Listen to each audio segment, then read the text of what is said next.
Hello guys, welcome back to our channel Right Way. This is Madhukar.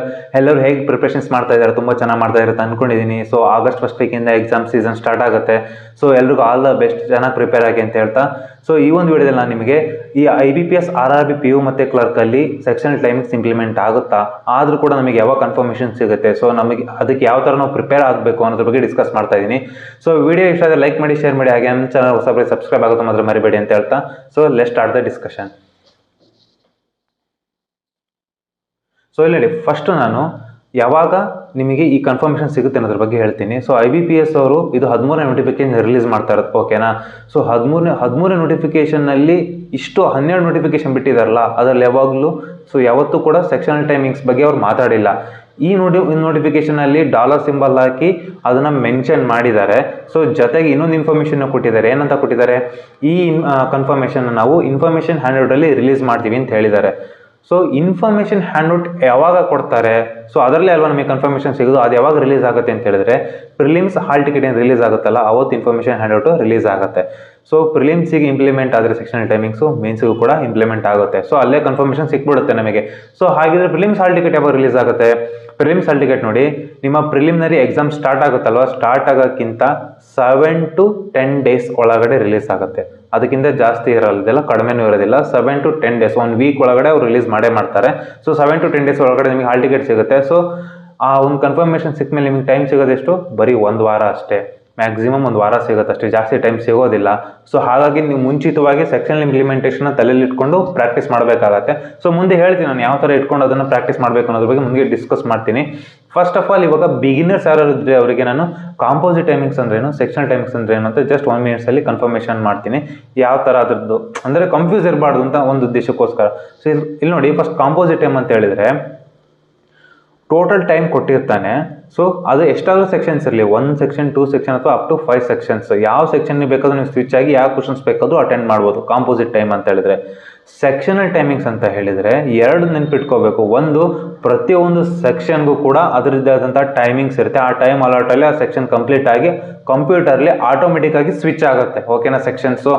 ಆಮೇಲೆ ಇನ್ನೊಂದೇನು point ಅಂತ ಹೇಳಿದರೆ, ಸೆಕ್ಷನ್ಸಲ್ಲಿ ಫಸ್ಟ್ ಯಾವ ಸೆಕ್ಷನ್ ಬರುತ್ತೆ, ಸೆಕೆಂಡ್ ಯಾವ್ದು ಬರುತ್ತೆ, ಥರ್ಡ್ ಯಾವ್ದು ಬರುತ್ತೆ ಅಂತ ಅವರು ಹೇಳಿರೋದಿಲ್ಲ, ಓಕೆನಾ. ನಿಮಗೆ ಎಕ್ಸಾಮ್ ಹಾಲಿಗೆ ಹೋದ್ಮೇಲೆ ಅಲ್ಲಿ ಕನ್ಫರ್ಮ್ ಆಗೋದು ಫಸ್ಟ್ ಯಾವ ಸೆಕ್ಷನ್ ಬರುತ್ತೆ, ಸೆಕೆಂಡ್ ಯಾವ ಸೆಕ್ಷನ್ ಬರುತ್ತೆ, ಥರ್ಡ್ ಯಾವ ಸೆಕ್ಷನ್ ಬರುತ್ತೆ, ಯಾವ ಸೆಕ್ಷನಿಂದ ಬೇಕಾದರೂ ಎಕ್ಸಾಮು ಸ್ಟಾರ್ಟ್ ಆಗ್ಬೋದು, ಓಕೆನಾ. ಸೊ 2 ಪಾಯಿಂಟು ಸೆಕ್ಷನಲ್ ಟೈಮಿಂಗ್ಸಲ್ಲಿ ತಲೆಯಲ್ಲಿ ಇಟ್ಕೋಬೇಕು. ಕಾಂಪೋಸಿಟ್ ಟೈಮ್ ಅಂದರೆ ಏನು ಅಷ್ಟೊಂದು ಟೆನ್ಷನ್ ಇರೋದಿಲ್ಲ.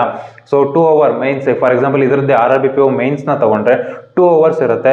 2 hours ನೀವು ಯಾವ ಸೆಕ್ಷನ್ ಬೇಕಾದರೂ ಸ್ಪ್ಲಿಟ್ ಆಗ್ಬೋದು, ಯಾವ ಸೆಕ್ಷನ್ ಬೇಕಾದ್ರೂ ನೀವು ಎಷ್ಟಾದರೂ ಟೈಮ್ನ ಸ್ಪ್ಲಿಟ್ ಮಾಡಿಕೊಂಡು ಅಟೆಂಡ್ ಮಾಡ್ಬೋದು, ಓಕೆನಾ. ಇವಾಗ ಕಾಂಪೋಸಿಟ್ ಟೈಮ್ ಆದರೆ ನಾವು ಜನರಲ್ ಏನು ಸಜೆಸ್ಟ್ ಮಾಡ್ತಾ ಇದ್ದೆ ಅಂತ ಹೇಳ್ತೀನಿ. ಸೊ ನೋಡಿ, ಪ್ರಿಲಿಮ್ಸಲ್ಲಿ 45 minutes 80 questions ಅಲ್ವಾ. ಸೊ ನಾನೇನು ಮಾಡ್ತಾ ಇದ್ದೆ, ಕ್ವಾಂಟ್ಸ್ ರೀಸನಿಂಗ್ 2 ಸೆಕ್ಷನ್ ಬರೋದು, ಇಂಗ್ಲೀಷ್ ಬರೋದಿಲ್ಲ ಪ್ರಿಲಿಮ್ಸಲ್ಲಿ. ಸೊ ನಾನೇನು ಮಾಡ್ತಾ ಇದ್ದೆ, ನಿಮಗೆ ಯಾರಾದರೂ ನನಗೆ ಸಜೆಷನ್ಸ್ ಕೇಳಿದವರಿಗೆಲ್ಲ ಏನು ಹೇಳ್ತಾ ಇದ್ದೆ ಅಂದರೆ, ಸೊ ನಿಮ್ಮ ಸ್ಟ್ರಾಂಗ್ ಝೋನ್ ಯಾವುದಿದೆ ಅದನ್ನು ಫಸ್ಟ್ 20 minutes ಮಾಡುವಂಥ ಪ್ರಯತ್ನ ಮಾಡಿ. ಫಸ್ಟ್ ನಿಮ್ಮ ಸ್ಟ್ರಾಂಗ್ ಝೋನ್ ಯಾವುದು, ರೀಸನಿಂಗ್ ಫಸ್ಟ್ ಪಿಕ್ ಮಾಡಿ ಆ ಸೆಕ್ಷನ್. ಯಾಕೆಂದರೆ ನೀವು ಯಾವುದು ಬೇಕಾದ್ರೆ ಸ್ವಿಚ್ ಮಾಡ್ಬೋದಲ್ವಾ. ಫಸ್ಟ್ ರೀಸನಿಂಗ್ ತಗೊಳ್ಳಿ, ರೀಸನಿಂಗ್ಗೆ 20 minutes ಕೊಟ್ಟು ರೀಸನಿಂಗ್ನ up to 30 to 35 questions first ಮಾಡುವಂಥ ಪ್ರಯತ್ನ ಮಾಡಿ. ನೆಕ್ಸ್ಟ್ 25 minutes ಇದೆಯಲ್ಲ, ಅದನ್ನು ಕ್ವಾಂಟ್ಸಿಗೆ ಕೊಡಿ. ಸೊ ಇಲ್ಲಿ ಸೆಕ್ಷನಲ್ ಕಟ್ ಆಫ್ ಕೂಡ ಇರುತ್ತೆ, ಹಾಗಾಗಿ ಅದನ್ನು ನೀವು ಯಾವ ಸೆಕ್ಷನ್ನು ಕೂಡ ನೆಗ್ಲೆಕ್ಟ್ ಮಾಡೋ ಹಾಗಿಲ್ಲ. 2 sectionsಗೂ ಈಕ್ವಲ್ ಇಂಪಾರ್ಟೆನ್ಸ್ ಕೊಡಲೇಬೇಕಾಗತ್ತೆ. ಸೊ ಫಸ್ಟ್ ರೀಸನಿಂಗ್ ಅಟೆಂಡ್ ಮಾಡಿ, ನೆಕ್ಸ್ಟ್ ಕ್ವಾಂಟ್ಸ್ ಅಟೆಂಡ್ ಮಾಡಿ. ಕ್ವಾಂಟ್ಸ್ ಸ್ಟ್ರಾಂಗ್ ಝೋನ್ ಇದೆಯಾ, ಫಸ್ಟ್ ಕ್ವಾಂಟ್ಸಿಗೆ 20 minutes ಕೊಡಿ, ನೆಕ್ಸ್ಟ್ ರೀಸನಿಂಗ್ಗೆ 25 minutes ಕೊಡಿ. ಟೋಟಲಲ್ಲಿ ನೀವು ಸೆಕ್ಷನಲ್ ಕಟ್ ಆಫ್ ಕ್ಲಿಯರ್ ಮಾಡಬೇಕು, ಓವರಾಲ್ ಕಟ್ ಆಫ್ ಕ್ಲಿಯರ್ ಮಾಡಬೇಕು. ಈ ಥರ ಪ್ಲಾನಿಂಗ್ ಮಾಡ್ಕೊಳ್ಳೋಕ್ಕೆ ಪ್ರಿಲಿಮ್ಸ್ ಎಕ್ಸಾಮ್ಗೆ ನಾನು ಸಜೆಸ್ಟ್ ಮಾಡ್ತಾ ಇದ್ದೆ. ನೆಕ್ಸ್ಟ್ ಮೇನ್ಸಿಗೆ ಯಾವ ಥರ ಅಂತ ಹೇಳಿದ್ರೆ, ಮೇನ್ಸಲ್ಲಿ ಅಕಸ್ಮಾತ್ ಕಾಂಪೋಸಿಟ್ ಟೈಮಿಂಗ್ ಏನಾದ್ರು ಇದ್ದರೆ, ಹಾಗೆ ಇದ್ದರೆ ಏನು ಸೆಕ್ಷನಲ್ ಟೈಮಿಂಗ್ಸ್ ಕೊಡಲಿಲ್ಲ ಅವರು, ಕಾಂಪೋಸಿಟ್ ಟೈಮಿಂಗೇ ಇತ್ತು ಅಂತ ಹೇಳಿದರೆ 2 hours ಅಲ್ವಾ. 2 hours ನಿಮ್ಮ 50% ಟೈಮ್ನ ಕ್ವಾಂಟ್ ರೀಸನಿಂಗ್ ಕೊಡಿ. ಅಂದರೆ 1 hour more than 60 minutes to 70 minutes quant reasoning ಸೆಕ್ಷನ್ಗೆ ಕೊಡಿ. ಯಾಕೆ ಅಂತ ಹೇಳಿದರೆ, ಕ್ವಾಂಟ್ ರೀಸನಿಂಗ್ ಸೆಕ್ಷನ್ಗೆ 1 questionಗೆ 1.25 marks ಎಕ್ಸಾಮಲ್ಲಿ. ಸೊ ನೀವು ಕರೆಕ್ಟಾಗಿ ಅಕ್ಯುರೇಸಿ ಮೇಂಟೈನ್ ಮಾಡಿ ಅಟೆಂಡ್ ಮಾಡಿದರೆ, ಸೊ ನಿಮ್ಮ ಸ್ಕೋರ್ ಅಲ್ಲಿ ಬೂಸ್ಟ್ ಆಗುತ್ತೆ. ಸೊ ಕ್ವಾಂಟ್ ರೀಸನಿಂಗಿಗೆ 60 to 70 minutes ಕೊಡಿ. ನೆಕ್ಸ್ಟ್ ಇಂಗ್ಲೀಷಿಗೆ 25 minutes, around 20 to 25 minutes. So strong zone ಇರೋ 20 minutes ಕೊಡಿ. ಸ್ವಲ್ಪ ಇಂಗ್ಲೀಷ್ ವೀಕ್ ಇದೆ ಏನಾದ್ರು 25 ಅಥವಾ 25+ minutes ಕೊಡಿ. ನೆಕ್ಸ್ಟ್ ಮತ್ತು ಕಂಪ್ಯೂಟರು ಮತ್ತು ಜನರಲ್ ಅವೇರ್ನೆಸ್ಗೆ 20 to 25 minutes ಕೊಟ್ಟರೆ ಸಾಕು. ಸೊ ಮ್ಯಾಕ್ಸಿಮಮ್ 20 minutes ಕೊಟ್ಟರೆ ಸಾಕು. ಸೊ ಅಥವಾ ರೀಡಿಂಗ್ ಏನಾದ್ರು ಅಂದರೆ ಲೆಂತಿ ಕ್ವಶನ್ಸ್ ಇದ್ದಾಗ ಆಬ್ವಿಯಸ್ಲಿ ಕೊಡಬೇಕಾಗುತ್ತೆ 25 minutes, ನಾವೇನು ಮಾಡೋಕ್ಕಾಗೋದಿಲ್ಲ ಎಕ್ಸಾಮ್ ಹಾಲಲ್ಲಿ. ಅಂದರೆ ಜನರಲ್ ಅವೇರ್ನೆಸ್ ಲೆಂತಿ ಕ್ವಶನ್ಸ್ ಇದ್ದಾಗ ಅದು ಕಂಪ್ಲೀಟ್ ಓದಬೇಕಾಗತ್ತಲ್ವಾ. ಸೊ ಹಾಗಾಗಿ ಟೈಮ್ ಕನ್ಸ್ಯೂಮ್ ಜಾಸ್ತಿ ಆಗುತ್ತೆ. ಸೊ 20 to 25 ಮಿನಿಟ್ಸ್, ಇದೆಲ್ಲ 5 ಮಿನಿಟ್ಸ್ ವೇರಿ ಆಗುತ್ತೆ. ನಾನು ಅಂದಾಜಿಗೆ ಹೇಳ್ತಾ ಇರೋದು ಅಂದರೆ ಕ್ವಾಂಟ್ ರೀಸನಿಂಗಿಗೆ 60 to 70 ಮಿನಿಟ್ಸು, ಇಂಗ್ಲೀಷಿಗೆ 20 to 25 ಮಿನಿಟ್ಸ್ ಅಥವಾ 25 ಮಿನಿಟ್ಸ್ ಪ್ಲಸ್ ಇಂಗ್ಲೀಷ್ ನಿಮ್ಮದು ವೀಕ್ ಇದೆ ಅನ್ನೋದಾದರೆ. ನೆಕ್ಸ್ಟ್ ಜನರಲ್ ಅವೇರ್ನೆಸ್ ಮತ್ತು ಕಂಪ್ಯೂಟರ್ಗೆ 20 to 25 ಮಿನಿಟ್ಸ್, ಓಕೆನಾ. ಸೊ 25 ಮಿನಿಟ್ಸ್ ಮೇಲೆ ಜಾಸ್ತಿ ಕೊಡಬೇಡಿ ಜನರಲ್ ಅವೇರ್ನೆಸ್ ಮತ್ತು ಕಂಪ್ಯೂಟರ್, ಯಾಕೆಂದರೆ ಅದು ಸ್ಕೋರಿಂಗ್ ಮಾಡೋದು ಸ್ವಲ್ಪ ಕಷ್ಟ ಆಗಿರುತ್ತೆ. ಸೊ ಅದಕ್ಕೆ ಜಾಸ್ತಿ ಟೈಮ್ ಕೊಡಬೇಡಿ. ಕೊಡೋದಿದ್ರೆ ಕ್ವಾಂಟ್ ರೀಸನಿಂಗ್ ಇಂಗ್ಲೀಷ್ಗೆ ಜಾಸ್ತಿ ಟೈಮ್ ಕೊಡಿ ಅಂತ ಹೇಳ್ತಾ ಇದ್ದೆ. ಬಟ್ ಆದರೆ ಇವಾಗ ಸೆಕ್ಷನಲ್ ಟೈಮಿಂಗ್ ಅನ್ನೋ ಒಂದು ಬಾಂಬ್ ಬಿದ್ದಿದೆ ಅಲ್ವಾ. ಸೊ ಇವಾಗ ಏನು ಮಾಡಬೇಕು ಅಂತ ಹೇಳಿದ್ರೆ, ನಿಮ್ಮ ಪ್ರಾಕ್ಟೀಸ್ ಯಾವ ಥರ ಇರಬೇಕು ಅಂತ ಹೇಳೋದಾದರೆ, ಇಲ್ಲಿ ನೋಡಿ, ಸೆಕ್ಷನಲ್ ಟೈಮಿಂಗ್ಸ್ ನಾನು ಬೇರೆ ಎಕ್ಸಾಮ್ಸ್ಗಳು ಮೇನ್ಸು ಪ್ರಿಲಿಮ್ಸ್ ಅನಲೈಸ್ ಮಾಡಿದಾಗ ಪ್ರಿಲಿಮ್ಸಲ್ಲಿ ನೋಡಿ ಆಲ್ಮೋಸ್ಟ್ ಈಕ್ವಲ್ ಟೈಮ್ನ ಕೊಡ್ತಾನೆ ಎಲ್ಲ ಪ್ರಿಲಿಮ್ಸಲ್ಲೂ, ಎಲ್ಲ ಸೆಕ್ಷನ್ಗೂ. ಅದು ವಿತ್ ರೆಸ್ಪೆಕ್ಟಿವ್ ಕ್ವಶನ್ಸ್ ಏನಾದರೂ ಇರಲಿ ಅಥವಾ ಅದಕ್ಕೆ ಮಾರ್ಕ್ಸ್ ಏನಾದರೂ ಇರಲಿ, ಬಟ್ ಅವನು 3 ಸೆಕ್ಷನ್ ಇದ್ದರೆ 3ಕ್ಕೂ ಈಕ್ವಲ್ ಟೈಮಿಂಗ್ಸ್ ಕೊಡ್ತಾನೆ, 2 ಇದ್ದರೆ 2 ಸೆಕ್ಷನ್ಗೂ ಈಕ್ವಲ್ ಟೈಮಿಂಗ್ಸ್ ಕೊಡ್ತಾನೆ. ಸೊ ಹಾಗೆ ನನ್ನ ಪ್ರಕಾರ ಈ ಎಕ್ಸಾಮಲ್ಲೂ ಅದೇ ಥರ ಆಗುತ್ತೆ. ಪ್ರಿಲಿಮ್ಸಿಗೆ ಸೆಕ್ಷನಲ್ ಟೈಮಿಂಗ್ಸ್ ಏನಾದರೂ ಇಂಪ್ಲಿಮೆಂಟ್ ಆದರೆ, ಜಸ್ಟ್ ಇದು ನನ್ನ ಒಪಿನಿಯನ್ ಅಷ್ಟೇ, ಓಕೆನಾ. ಇದು ನನ್ನ ಒಪಿನಿಯನ್ ಮಾತ್ರ. ಸೊ 22.5 ಮಿನಿಟ್ಸು ಆಗುವ ಚಾನ್ಸಸ್ ಜಾಸ್ತಿ ಇದೆ ಸೆಕ್ಷನಲ್ ಟೈಮಿಂಗ್ಸ್ ಇಂಪ್ಲಿಮೆಂಟ್ ಆದರೆ. ಯಾಕೆಂದರೆ ಅವನು ರೀಸನಿಂಗಿಗೆ 20 ಮಿನಿಟ್ಸು, ಕ್ವಾಂಟ್ಸಿಗೆ 25 ಮಿನಿಟ್ಸು, ಈ ಥರ ಸಪ್ರೇಟಾಗಿ ಟೈಮಿಂಗ್ಸ್ ಕೊಡೋಕೆ ಆಗೋದಿಲ್ಲ. ಎರಡಕ್ಕೂ ಕೂಡ ಈಕ್ವಲ್ ಇಂಪಾರ್ಟೆನ್ಸ್ ಕೊಟ್ಟೆ ಅವನು ಕೊಡಬೇಕಾಗತ್ತೆ. ಯಾಕೆಂದರೆ ಕ್ವಶನ್ ಕೂಡ 2 ಕೂಡ 40 ಕ್ವಶನ್ಸ್ ಇರುತ್ತೆ. ಮಾರ್ಕ್ಸು ಕೂಡ 2ಕ್ಕೂ ಒಂದೊಂದೇ ಮಾರ್ಕ್ಸ್ ಇರೋದ್ರಿಂದ ಸೊ ಈಕ್ವಲ್ ಆಗಿ ಟೈಮ್ನ ಸ್ಪ್ಲಿಟ್ ಮಾಡಬೇಕಾಗತ್ತೆ. 22.5 ಮಿನಿಟ್ಸು 22.5 ಮಿನಿಟ್ಸು ಕೊಡ್ಬೋದು. ಸೊ ಇದು ಪ್ರಿಲಿಮ್ಸು ಸಜೆಷನ್ ನಂದು, ಅಂದರೆ ನನ್ನ ಒಂದು ಒಪಿನಿಯನ್ ಅಷ್ಟೇ ಇದು, ಓಕೆನಾ. ಸೊ ನೀವು ಪ್ರಾಕ್ಟೀಸ್ ಮಾಡ್ತಿದ್ರೆ ಪ್ರಿಲಿಮ್ಸ್ನ ಯಾವ ಥರ ಪ್ರಾಕ್ಟೀಸ್ ಮಾಡ್ಬೇಕಂತ ಹೇಳಿದರೆ, ಇಲ್ಲಿ ನೋಡಿ ಇನ್ನೊಂದು ಮಾತು, ಇಲ್ಲಿ ಸೆಕ್ಷನಲ್ ಟೈಮಿಂಗ್ಸ್ ಇಂಪ್ಲಿಮೆಂಟ್ ಆಗ್ತಾ ಇದೆ ಅಂತ ಹೇಳಿದರೆ ಎಕ್ಸಾಮ್ ಹಾಲಲ್ಲಿ ನೀವು ರೀಸನಿಂಗು ಮತ್ತು ಕ್ವಾಂಟ್ಸ್ನ ಸ್ವಿಚ್ ಮಾಡೋಕ್ಕಾಗೋದಿಲ್ಲ, ಕರೆಕ್ಟಾ. ಫಸ್ಟ್ ಯಾವುದು ಸೆಕ್ಷನ್ ಬರುತ್ತೋ ಅದನ್ನೇ ಅಟೆಂಡ್ ಮಾಡಬೇಕಾಗತ್ತೆ. ಸೊ ಫಸ್ಟ್ ಇವಾಗ ನಾನು ಹೇಳಿದ್ನಲ್ವ ಆಗಲೇ, ಕಾಂಪೋಸಿಟ್ ಟೈಮಿಂಗಲ್ಲೇನು ನೀವು ರೀಸನಿಂಗ್ ಸೆಕ್ಷನಲ್ಲಿ ಸ್ಟ್ರಾಂಗ್ ಇದ್ದೀರಾ ಅಂತ ಹೇಳಿದ್ರೆ ಫಸ್ಟ್ ರೀಸನಿಂಗ್ನ ಅಟೆಂಡ್ ಮಾಡ್ತಾ ಇದ್ರಿ, ಆಮೇಲೆ ಕ್ವಾಂಟ್ಸಿಗೆ ಹೋಗ್ತಾ ಇದ್ರಿ. ಬಟ್ ಸೆಕ್ಷನಲ್ ಟೈಮಿಂಗ್ಸಲ್ಲಿ ಹಾಗಾಗೋದಿಲ್ಲ. ಅವ್ನು ಫಸ್ಟ್ ಕ್ವಾಂಟ್ಸ್ ಕೊಟ್ಟರೆ ನೀವು ಕ್ವಾಂಟ್ಸ್ನೇ ಅಟೆಂಡ್ ಮಾಡಬೇಕು, ಫಸ್ಟ್ ರೀಸನಿಂಗ್ ಕೊಟ್ಟರೆ ರೀಸನಿಂಗ್ನೇ ಅಟೆಂಡ್ ಮಾಡಬೇಕು. ಸೊ ಅದೊಂದು ತಲೆಯಲ್ಲಿರಲಿ. ಹಾಗಿದ್ರೆ ಪ್ರಾಕ್ಟೀಸ್ ಯಾವ ಥರ ಮಾಡಬೇಕಾಗತ್ತೆ, ನೀವು ಪ್ರಾಕ್ಟೀಸ್ ಮಾಡಬೇಕಾದ್ರೆ ಏನು ಮಾಡಿ ಅಂತ ಹೇಳಿದರೆ 20 ಮಿನಿಟ್ಸು, ಓಕೆನಾ. 20 ಮಿನಿಟ್ಸೇ ಪ್ರಾಕ್ಟೀಸ್ ಮಾಡಿ. ನನ್ನ ಸಜೆಷನ್ ಇದು, 20 minutes reasoning, 20 minutes quants 20 minutes first, ಅದನ್ನು ಪ್ರಾಕ್ಟೀಸ್ ಮಾಡಿ. ನೆಕ್ಸ್ಟ್ 5 ಮಿನಿಟ್ಸ್ ನಿಮಗೆ ಬಿಟ್ಟಿದ್ದು, ನೀವು ಯಾವ್ದಾದ್ರು ಸ್ಕೋರ್ ಮಾಡ್ಕೊಳ್ಳೋಕೆ ಜಾಸ್ತಿ ಇಷ್ಟಪಡ್ತೀರಾ ಅದಕ್ಕೆ ಕೊಡಿ ಅಷ್ಟೇ ಟೈಮಿಂಗ್ಸ್ನ. ಸೊ ಫಸ್ಟ್ 20 ಮಿನಿಟ್ಸಲ್ಲಿ ಒಂದು ಮಾರ್ಕ್ನ ರೀಸನಿಂಗ್ ಫಸ್ಟ್ ಕೊಡಿ. ನೆಕ್ಸ್ಟು ಒಂದು ಮಾರ್ಕ್ ಫಸ್ಟ್ ಮಾರ್ಕ್ ಕೊಡ್ತಾ ಇದ್ದೀರಾ ಅಂತ ಹೇಳಿದ್ರೆ ಫಸ್ಟ್ ರೀಸನಿಂಗ್ 20 ಮಿನಿಟ್ಸ್ ಕೊಡಿ, ಆಮೇಲೆ ಕ್ವಾಂಟ್ಸ್ ಕೊಡಿ, ಆಮೇಲೆ 5 ಮಿನಿಟ್ಸ್ ನಿಮಗೆ ಯಾವುದು ಇಷ್ಟ ಆಗುತ್ತೆ ಅಂದರೆ ಯಾವ್ದು ಸ್ಕೋರಿಂಗ್ ಅಂತ ಅನ್ಸುತ್ತೋ ನೀವು ಆ ಸಬ್ಜೆಕ್ಟಿಗೆ ಕೊಡಿ. ನೆಕ್ಸ್ಟ್ ಏನು ಮಾಡಿ, ಇನ್ನೊಂದು ಸೆಕೆಂಡ್ ಮಾರ್ಕ್ ಕೊಡಬೇಕಾದ್ರೆ ಫಸ್ಟ್ 20 ಮಿನಿಟ್ಸ್ ಕ್ವಾಂಟಿಗೆ ಕೊಡಿ, ನೆಕ್ಸ್ಟ್ 20 ಮಿನಿಟ್ಸು ರೀಸನಿಂಗ್ ಕೊಡಿ, ಆಮೇಲೆ ನಿಮಗೆ ಯಾವುದನ್ನು ಸ್ಕೋರ್ ಮಾಡ್ಬೇಕು ಅನ್ಸುತ್ತೋ ಅದಕ್ಕೆ 5 ಮಿನಿಟ್ಸ್ ಕೊಡಿ. ಈ ಥರ ಪ್ರಾಕ್ಟೀಸ್ ಮಾಡಿ. ಸೊ ಅವಾಗ ಏನಾಗುತ್ತೆ, ನೀವು 2 ವೇಯಲ್ಲಿ ಪ್ರಾಕ್ಟೀಸ್ ಇರುತ್ತೆ.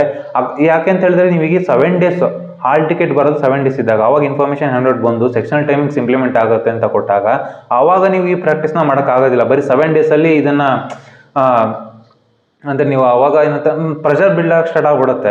ಸೊ ಆ ಪ್ರೆಷರಲ್ಲಿ ನಿಮ್ಮ ಮತ್ತೆ ಅಕ್ಯುರೇಸಿ ಏನಾಗುತ್ತೆ, ಸ್ಪೀಡು ಡೌನ್ ಆಗಿಬಿಡುತ್ತೆ. ಸೊ ಹಾಗಾಗಿ ಹೇಳ್ತಾ ಇರೋದು ಇವಾಗಿಂದನೇ ಅದನ್ನು ಪ್ರಾಕ್ಟೀಸ್ ಮಾಡ್ತಾ ಬನ್ನಿ. ಸೊ 1 ಮಾರ್ಕ್ ಹಾಗೆ 1 ಮಾರ್ಕ್ ಹೀಗೆ ಕೊಡಿ. ಸೊ ಇದರಿಂದ ನಿಮಗೆ ಟೈಮ್ ವೇಸ್ಟ್ ಅಂತೂ ಆಗೋದಿಲ್ಲ. ಯಾಕಂದರೆ 20 ಮಿನಿಟ್ಸ್ ನೀವು ಪ್ರಾಕ್ಟೀಸ್ ಮಾಡ್ತಾ ಇದ್ದೀರಾ ಅಂದರೆ ಕಾಂಪೋಸಿಟ್ ಟೈಮಲ್ಲೂ ಕೂಡ ನೀವು ಇಂಪ್ರೂವ್ಮೆಂಟ್ ಅಕಸ್ಮಾತ್ ಇಂಪ್ಲಿಮೆಂಟ್ ಆಗಲಿಲ್ಲ ಅಂತ ಹೇಳಿದ್ರೆ ಕಾಂಪೋಸಿಟ್ ಟೈಮಲ್ಲಿ ಆಟೋಮೆಟಿಕ್ ಸ್ಕೋರ್ ಆಗುತ್ತೆ. ಯಾಕಂದರೆ 20 ಮಿನಿಟ್ಸ್ 25 ಮಿನಿಟ್ಸ್ ಇಲ್ಲಿ ಮಾಡ್ತಿದ್ದೀರಿ, ನೀವು ಬರೀ 20 ಮಿನಿಟ್ಸ್ಗೆ ಮಾಡೋ ಥರ ಪ್ರಾಕ್ಟೀಸ್ ಮಾಡಿದ್ದೀರಾ ಅಂತ ಹೇಳಿದ್ರೆ ನಿಮಗೆ ಉಪಯೋಗ ಅಲ್ವಾ. ಸೊ 2 in 1 ಆಗ್ಬಿಡುತ್ತೆ. ಸೊ ಸೆಕ್ಷನಲ್ ಟೈಮಿಂಗ್ಸಿಗೆ ಪ್ರಾಕ್ಟೀಸ್ ಮಾಡಿ, ಅವಾಗ ಕಾಂಪೋಸಿಟ್ ಟೈಮು ಮ್ಯಾಟ್ರ್ ಆಗೋದಿಲ್ಲ ನಿಮಗೆ. ಸೊ ನೆಕ್ಸ್ಟು ಇದಿಷ್ಟು ಪ್ರಿಲಿಮ್ಸಿಗೆ ಆಯಿತು. ಸೊ ಪ್ರಿಲಿಮ್ಸ್ ಬಿಡಿಕ ಮೇನ್ಸಿಗೆ ಹೋಗೋಣ. ಮೇನ್ಸಲ್ಲಿ ನೋಡಿ, ಮೇನ್ಸಲ್ಲೂ ಕೂಡ ನಾನು ಬೇರೆ ಎಕ್ಸಾಮ್ಸ್ಗಳ ಮೇನ್ಸ್ ಪ್ಯಾಟರ್ನ್ ಚೆಕ್ ಮಾಡಿದಾಗ ಏನಾಗುತ್ತೆ ಗೊತ್ತಾ, ಸೊ ಅಲ್ಲಿ ಯಾವುದೇ ಒಂದು ಫಾರ್ಮುಲಾನ ಯೂಸ್ ಮಾಡ್ತಾ ಇಲ್ಲ. ಅಂದರೆ ಈಗ ಕ್ವಶನ್ಸಿಗೆ ಮಾರ್ಕ್ಸ್ ಜಾಸ್ತಿ ಇದೆ, ಯಾವುದೊಂದು ರೀಸನಿಂಗ್ ಸೆಕ್ಷನಿಗೆ ಜಾಸ್ತಿ ಮಾರ್ಕ್ಸ್ ಕೊಟ್ಟಿದ್ದಾನೆ ಅಂತ ಹೇಳೋದಕ್ಕೆ ಜಾಸ್ತಿ ಟೈಮಿಂಗ್ಸ್ ಕೊಡೋದು, ಅಥವಾ ಕ್ವಾಂಟ್ಸಿಗೆ ಜಾಸ್ತಿ ಕ್ವಶನ್ಸ್ ಕೊಟ್ಟಿದ್ದಾನೆ ಅಂತ ಹೇಳೋದಕ್ಕೆ ಟೈಮಿಂಗ್ಸ್ ಕೊಡೋದು. ಸೊ ಆ ಟೈಮಿಂಗ್ ಇದೆಯಲ್ಲ, ಆ ಟೈಮ್ ಒಂದು ಸೆಕ್ಷನಲ್ ಟೈಮಿಂಗ್ ಹಾಕ್ತಾನಲ್ಲ, ಅದು ಯಾವುದ್ರ ಮೇಲೂ ಡಿಪೆಂಡ್ ಆಗಿಲ್ಲ. ಸೊ ಅದೊಂಥರ ಹೇಗೆ ಅಂತ ಹೇಳಿದ್ರೆ ಅವ್ನು ಯಾವುದೇ ಒಂದು ಫಾರ್ಮುಲಾ ಯೂಸ್ ಮಾಡಿಲ್ಲ, ಒಂದು ರೆಗ್ಯುಲರ್ ಪ್ಯಾಟರ್ನ್ ಯೂಸ್ ಮಾಡಿಲ್ಲ. ಡಿಫ್ರೆಂಟ್ ಎಕ್ಸಾಮಲ್ಲಿ ಡಿಫ್ರೆಂಟ್ ಥರ ಯೂಸ್ ಆಗಿದೆ. ಸೊ ನನ್ನ ಸಜೆಷನ್ ಅಂತ ಹೇಳಿದರೆ ಮಿನಿಮಮ್ ಮ್ಯಾಕ್ಸಿಮಮ್ ಟೈಮಿಂಗ್ಸ್ ಹೇಳ್ತೀನಿ. ಸೊ ಅದ್ರ ಬೇಸ್ ಮೇಲೆ ಒಂದು ಐಡಿಯಾ ಸಿಗುತ್ತೆ ನಿಮಗೆ, ಓಕೆನಾ. ಸೊ ನಾನು ಹೇಳ್ತಾ ಇರೋದು ಈಕ್ವಲ್ ಟೈಮಿಂಗ್ಸ್ ಏನಾದರೂ ಕೊಟ್ಟ ಅಂತ ಹೇಳಿದರೆ 5 ಸೆಕ್ಷನ್ ಇದೆಯಲ್ವಾ, 5 ಸೆಕ್ಷನ್ಗೂ ಕೂಡ ಅವನು ಈಕ್ವಲ್ ಟೈಮಿಂಗ್ಸ್ ಕೊಟ್ಟ ಅಂತ ಹೇಳಿದರೆ ಸೊ 25 ಮಿನಿಟ್ಸ್ನ ಕೊಡಬೇಕಾಗತ್ತೆ ಅವನು, ಓಕೆನಾ. 25 ಮಿನಿಟ್ಸ್ನ ಕೊಡಬೇಕು. 120 ಮಿನಿಟ್ಸ್ ಅಲ್ವಾ, ಸೊ ಮಿನಿಮಮ್ ಕ್ವಾಂಟ್ಸ್ ಆ್ಯಂಡ್ ರೀಸನಿಂಗಿಗೆ 25 ಮಿನಿಟ್ಸ್ ಆದರೂ ಕೊಡಬೇಕಾಗತ್ತೆ. ಸೊ ಹಾಗಿದ್ರೆ ನೀವು ಪ್ರಾಕ್ಟೀಸ್ ಮಾಡಬೇಕಾದ್ರೆ ಏನು ಮಾಡಬೇಕು ಅಂತ ಹೇಳಿದ್ರೆ 25 ಟು ಮ್ಯಾಕ್ಸಿಮಮ್ 30 ಮಿನಿಟ್ಸ್ ಮಾತ್ರ ಕೊಡಿ. ನಾ ಹೇಳ್ತೇನಲ್ಲ, ಮುಂಚೆ 30 ಟು 35 ಇತ್ತಲ್ವಾ, ಕಾಂಪೋಸಿಟ್ ಟೈಮ್ ಇರಬೇಕಾದ್ರೆ 30 ಟು 35 ಕೊಡಿ ಅಂತ ಹೇಳ್ತಾ ಇದ್ದೆ. ಬಟ್ ಇವಾಗ ಏನು ಮಾಡಿ ಅಂತ ಹೇಳಿದ್ರೆ 25 ಟು 30 ಟೈಮಿಂಗ್ಸ್ 5 ಮಿನಿಟ್ಸ್ ಇತ್ತಲ್ವಾ, ಅದನ್ನು ಕಮ್ಮಿ ಮಾಡ್ಕೊಳ್ಳಿ. ಸೊ ಕ್ವಾಂಟ್ಸ್ ಆ್ಯಂಡ್ ರೀಸನಿಂಗಿಗೆ 25 ಟು 30 ಮಿನಿಟ್ಸಿಗೆ ಪ್ರಾಕ್ಟೀಸ್ ಮಾಡಿ. ನೆಕ್ಸ್ಟ್ ಇಂಗ್ಲೀಷ್ನ 20 ಟು 25 ಅದೇ ಟೈಮಿಂಗ್ಸ್ನ ಇಂಗ್ಲೀಷಿಗೆ ಮೇಂಟೈನ್ ಮಾಡಿ 20 ಟು 25. ಮತ್ತು ಜಿ ಕೆಗೆ ಅರೌಂಡ್ 30 ಟು 40 ಮಿನಿಟ್ಸ್ನ ಎತ್ತಿಟ್ಬಿಡಿ. ಸೊ ಜಿ ಕೆ ಏನಾದರೂ ನೀವು ಓದಿಲ್ಲ ಅಂತ ಹೇಳಿದ್ರೆ ಜಿ ಕೆನ ಸ್ಕಿಪ್ ಮಾಡಿ. ಓಕೆನಾ, ಮೈನ್ಸ್ ಮಾರ್ಕ್ ಆಗ್ತಾ ಇದ್ದಾನೆ, ಜಿ ಕೆ ಸ್ಕಿಪ್ ಮಾಡಿ. ಬಟ್ ಕಂಪ್ಯೂಟರಿಗೆ 15 ಟು 20 ಮಿನಿಟ್ಸ್ ಕೊಡ್ಬೋದು. ಸೊ ಅದೇನು ಮ್ಯಾಟರ್ ಅಲ್ಲ, ಕಂಪ್ಯೂಟರ್ ಈಸಿ ಇರುತ್ತೆ. ನಿಮಗೆ ಇಲ್ಲಿ ಮೇಜರ್ ರೋಲ್ ಪ್ಲೇ ಆಗೋದೆ ಕ್ವಾಂಟ್ಸ್, ರೀಸನಿಂಗ್ ಮತ್ತು ಇಂಗ್ಲೀಷಲ್ಲಿ. ಸೊ ಅದು ಜಿ ಕೆ ಮತ್ತು ಕಂಪ್ಯೂಟರ್ ಬಿಟ್ಬಿಡಿ, ಅದೇನು ಸಮಸ್ಯೆ ಇಲ್ಲ. ಅದಕ್ಕೇನು ನಿಮಗೆ 15 ನಿಮಿಷ ಕೊಟ್ಟರು ಸಾಕು, 20 ನಿಮಿಷ ಕೊಟ್ಟರು ಸಾಕು, ಅದು ಅಷ್ಟೊಂದು ಮ್ಯಾಟ್ರ್ ಆಗಲ್ಲ. ಇಲ್ಲಿ ಮೇನ್ ಮ್ಯಾಟ್ರ್ ಆಗೋದು ನೀವು ಪ್ರಾಕ್ಟೀಸ್ ಮಾಡೋದು ಕ್ವಾಂಟ್ಸು, ರೀಸನಿಂಗು, ಇಂಗ್ಲೀಷಿಗೆ. ಓಕೆನಾ, ಸೊ ಈ 3 ಸೆಕ್ಷನ್ ತುಂಬ ಮ್ಯಾಟ್ರ್ ಆಗೋದು. ಈ 3 ಸೆಕ್ಷನ್ಗೂ ನಾನು ಹೇಳ್ತಾ ಇದ್ದೀನಲ್ವಾ, ಕ್ವಾಂಟ್ಸ್ ಮತ್ತು ರೀಸನಿಂಗಿಗೆ 25 ಟು 30 ಮಿನಿಟ್ಸ್ಗೆ ಪ್ರಾಕ್ಟೀಸ್ ಮಾಡಿ. ಇಂಗ್ಲೀಷ್ನ 20 ಟು 25 ಮಿನಿಟ್ಸ್ಗೆ ಪ್ರಾಕ್ಟೀಸ್ ಮಾಡಿ. ನೀವು ಇಲ್ಲಿ ಏನಾದರೂ ಮಾರ್ಕಲ್ಲಿ 30 ಅರ್ಧ ಗಂಟೆ 1 ಗಂಟೆ ಟೈಮ್ ವೇಸ್ಟ್ ಮಾಡ್ತಾ ಹೋದರೆ ಎಕ್ಸಾಮಲ್ಲಿ ಏನು ಮಾಡ್ತಾರೆ, ಎಕ್ಸಾಮಲ್ಲಿ ಟೈಮ್ ಪ್ರೆಷರ್ ಬಿಲ್ಡ್ ಆಗುತ್ತೆ. ಎಕ್ಸಾಮಲ್ಲಿ ಟೈಮ್ ಪ್ರೆಷರ್ ಬಿಲ್ಡ್ ಆದರೆ ಆಮೇಲೆ ಅಕ್ಯುರಸಿ ಮತ್ತು ಸ್ಪೀಡು ಆಟೋಮೆಟಿಕ್ಲಿ ಬಿದ್ದೋಗ್ಬಿಡುತ್ತೆ. ಸೊ ಅವಾಗ ನೀವು ಸ್ಕೋರ್ ಆಗೋದಿಲ್ಲ. ಓಕೆನಾ, ಇನ್ನೊಂದು ಇವಾಗ ನೋಡಿ, ಫಸ್ಟ್ ಇದು ಮುಗಿಸ್ಬಿಡ್ತೀನಿ. ಕ್ವಾಂಟ್ಸ್ಗೆ 25 to 30 minutes, reasoning 25 to 30 minutes, ಇಂಗ್ಲೀಷಿಗೆ 20 ಟು 25 ಮಿನಿಟ್ಸು, ಕಂಪ್ಯೂಟರ್ ಮತ್ತು ಸೆಕ್ಷನ್ನಿಗೆ ನೀವು ಅದು ಅಟೆಂಡ್ ಮಾಡ್ತಾ ಇದ್ದೀರಾ ಆ ಸೆಕ್ಷನ್ಸ್ನ ಅಂತ ಹೇಳಿದರೆ ಅಲ್ಲಿಗೆ 30 ಟು 40 ಮಿನಿಟ್ಸ್ನ ಆ ಸೆಕ್ಷನ್ಗೆ ಬಿಡಿ, ಅಥವಾ 35 ಮಿನಿಟ್ಸ್ ಬಿಡಿ ಸಾಕು. ಓಕೆನಾ, 30 ಟು 35 ಮಿನಿಟ್ಸ್ ಅದಕ್ಕಿಂತ ಎತ್ತಿಟ್ಬಿಟ್ಬಿಡಿ. ಈ 3 ಸೆಕ್ಷನ್ನ ಅಟೆಂಡ್ ಮಾಡಿ. ಅಥವಾ ಕಂಪ್ಯೂಟರ್ನ ಅಟೆಂಡ್ ಮಾಡ್ತಾ ಇರೋದ್ರಿಂದ ಜಿ ಕೆಗೆ 20 ಮಿನಿಟ್ಸ್ ಬಿಡಿ ಲಾಸ್ಟಿಗೆ. ಓಕೆನಾ, ಸೊ 100 ಮಿನಿಟ್ಸ್ನ ಟಾರ್ಗೆಟ್ ಇಟ್ಕೊಳ್ಳಿ. 100 ಮಿನಿಟ್ಸಲ್ಲಿ ಕ್ವಾಂಟ್ಸು, ರೀಸನಿಂಗು ಮತ್ತು ಇಂಗ್ಲೀಷ್, ಕಂಪ್ಯೂಟರ್ನ ಮಾರ್ಕ್ ಟೆಸ್ಟ್ಗಳಲ್ಲಿ ಅಟೆಂಡ್ ಮಾಡಿ. ಸೊ ಈಗಿನ ಕರೆಂಟ್ ಮಾರ್ಕ್ಸಲ್ಲಿ ಯಾವುದೇ ಸೆಕ್ಷನಲ್ ಟೈಮಿಂಗ್ಸ್ ಇಲ್ಲ, ಅವರು ಕೂಡ ಕಾಂಪೋಸಿಟ್ ಟೈಮಿಂಗ್ನೇ ಕೊಟ್ಟಿರೋದು ಇನ್ನು, ಯಾಕೆಂದರೆ ಅವ್ರಿಗೂ ಐಡಿಯಾ ಇಲ್ಲ ಅಲ್ವಾ. ಸೊ ಹಾಗಾಗಿ ಕಾಂಪೋಸಿಟ್ ಟೈಮಿಂಗ್ ಇರೋದು. ನೀವು ಈ ಟೈಮ್ಗಳನ್ನು ಮೈಂಡ್ ಸೆಟ್ ಮಾಡಿಕೊಂಡು ಅದು ಟೈಮರ್ ಇಟ್ಕೊಂಡು ಪ್ರಾಕ್ಟೀಸ್ ಮಾಡಿ ಮಾರ್ಕ್ಸ್ಗಳನ್ನ. ನೆಕ್ಸ್ಟು ಇದು ಇಂಪ್ಯಾಕ್ಟ್ ಯಾವ ಥರ ಆಗ್ಬೋದು ಅಂತ ಹೇಳಿದರೆ, ಸೊ ಇದು ಸೆಕ್ಷನಲ್ ಟೈಮಿಂಗ್ಸ್ ಏನಾದ್ರು ಇಂಪ್ಲಿಮೆಂಟ್ ಆದರೆ RRBಸಲ್ಲಿ ಸ್ವಲ್ಪ ಹೊಡ್ತಾನೆ ಕೊಡುತ್ತೆ ಎಲ್ಲರಿಗೂ. ಯಾಕೆ ಅಂತ ಹೇಳಿದ್ರೆ ಎಲ್ಲರೂ ಕೂಡ ಅವರು ಸ್ಟ್ರಾಂಗ್ ಝೋನ್ನ ಪಿಕ್ ಮಾಡಿ ಅದರಲ್ಲಿ ತುಂಬ ಟೈಮ್ ಕೊಟ್ಟು ಮಾಡ್ತಾ ಇದ್ರು. ಬಟ್ ಈಗ ಅವರೇ ಒಂದು ಸೆಕ್ಷನಲ್ ಟೈಮಿಂಗ್ಸ್ ಕೊಟ್ಟಾಗ ಸೊ ಕಟ್ ಆಫ್ ಮೇಲೂ ಕೂಡ ಇದು ಒಂದು ಒಂದು ಎಫೆಕ್ಟ್ನ ಮಾಡುತ್ತೆ. ಯಾವ ಥರ ಅಂತ ಗೊತ್ತಿಲ್ಲ, ಎಷ್ಟು ಮಟ್ಟಿಗೆ ಅಂತ ಹೇಳೋಕ್ಕಾಗಲ್ಲ, ಬಟ್ ಸ್ವಲ್ಪ ಎಫೆಕ್ಟ್ ಆಗುತ್ತೆ. ಕಟ್ ಆಫು ಸ್ವಲ್ಪ ಡೌನ್ ಆಗುವಂಥ ಚಾನ್ಸಸ್ ಇದೆ. But sectional cut off increase ಆಗೋ ಚಾನ್ಸಸ್ ಇದೆ. ಯಾಕೆ ಅಂತ ಹೇಳಿದ್ರೆ, ಫಾರ್ ಎಕ್ಸಾಂಪಲ್ ಜಿ ಕೆ ಏನಾಗ್ತಿತ್ತು, ಇಯರ್ ಆನ್ ಇಯರು ಎಲ್ಲರೂ ಟೈಮ್ ಕಡಿಮೆ ಕೊಡ್ತಾಯಿದ್ರು, ಕಷ್ಟ ಇರ್ತಾಯಿತ್ತಲ್ವಾ. ಸೊ ಅವಾಗ ಏನಾಗ್ತಾಯಿತ್ತು, ಜಿ ಕೆದು ಸೆಕ್ಷನಲ್ ಕಟ್ ಆಫ್ ಬಿದ್ದೋಗ್ಬಿಡ್ತಾ ಇತ್ತು. ಬಟ್ ಇವಾಗ ಸೆಕ್ಷನಲ್ ಟೈಮಿಂಗ್ಸ್ ಇಂಪ್ಲಿಮೆಂಟ್ ಆಗೋದ್ರಿಂದ ಏನಾಗುತ್ತೆ, ಜಿ ಕೆಗೆ ಕೂಡ ಎಲ್ಲರೂ ಈಕ್ವಲ್ ಇಂಪಾರ್ಟೆನ್ಸ್ ಕೊಡ್ತಾರೆ. G K sectional cut of ಏನಾಗುತ್ತೆ, ರೈಸ್ ಆಗುತ್ತೆ. ಸೊ ನಾನು ಹೇಳ್ತಾ ಇರೋದು ಒಂದೇ ಸಜೆಷನು, ಯಾವ ಸೆಕ್ಷನ್ನು ಕೂಡ ನೆಗ್ಲೆಕ್ಟ್ ಮಾಡಬೇಡಿ. ಜಿ ಕೆ, ಕಂಪ್ಯೂಟರ್ನು ಕೂಡ ನೆಗ್ಲೆಕ್ಟ್ ಮಾಡಬೇಡಿ. Over all cut off clear ಮಾಡಿ. ಯಾಕೆಂದ್ರೆ ನಾನು ಅನುಭವಿಸಿದ್ದೀನಿ ಅದಕ್ಕೋಸ್ಕರ ಹೇಳ್ತಾ ಇರೋದು. ಸೊ ಜಿ ಕೆ, ಕಂಪ್ಯೂಟರ್ನು ಕೂಡ ನೆಗ್ಲೆಕ್ಟ್ ಮಾಡಬೇಡಿ. ಒಂದು ಸೆಕ್ಷನಲ್ಲಿ ಕ್ಲಿಯರ್ ಆಗಲಿಲ್ಲ ಅಂತ ಹೇಳಿದ್ರೆ ಓವರ್ ಆಲ್ ನೀವು ಎಷ್ಟೇ ಹೈ ಸ್ಕೋರ್ ಮಾಡಿದ್ರು ಕೂಡ ವೇಸ್ಟೇ. ಓಕೆನಾ, ತುಂಬ ಜನಕ್ಕೆ ಅದು ಅನುಭವ ಆಗಿರುತ್ತೆ ಕೂಡ. ಸೊ ಸೆಕ್ಷನಲ್ ಟೈಮಿಂಗ್ಸ್ ತುಂಬ ಇಂಪಾರ್ಟೆಂಟ್. ಸೆಕ್ಷನಲ್ ಕಟ್ ಆಫ್ ಕೂಡ ತುಂಬ ಇಂಪಾರ್ಟೆಂಟ್ ಆಗುತ್ತೆ. ಸೊ ಸೆಕ್ಷನಲ್ ಕಟ್ ಆಫ್ ಕೂಡ ಗಮನ ಕೊಡಿ. ಎಲ್ಲದಕ್ಕೂ ಈಕ್ವಲ್ ಇಂಪಾರ್ಟೆನ್ಸ್ ಕೊಡಿ. ಕಂಪ್ಯೂಟರ್ನು, ಜಿ ಕೆನು ಕೂಡ ಅಟ್ಲೀಸ್ಟ್ 2 ಡೇಸು 3 ಡೇಸಿಗೊಮ್ಮೆ ಕಂಪ್ಯೂಟರ್ನ ರಿವಿಷನ್ ಮಾಡಿ, ಅಥವಾ ಕಂಪ್ಯೂಟರ್ ಕ್ಲಾಸಸ್ನ ಕೇಳಿ. ಜಿ ಕೆನ ಡೈಲಿ ಓದಿ ಬಿಡಬೇಡಿ. ಹಾಗೆ ಕ್ವಾಂಟ್ಸ್, ರೀಸನಿಂಗ್, ಇಂಗ್ಲೀಷು ಕೂಡ ಈಕ್ವಲ್ ಇಂಪಾರ್ಟೆನ್ಸ್ ಕೊಡಿ ಅಂತ ಹೇಳ್ತಾ, ಸೊ ಇದಿಷ್ಟು ನನ್ನ ಒಪಿನಿಯನ್ ಆಗಿತ್ತು.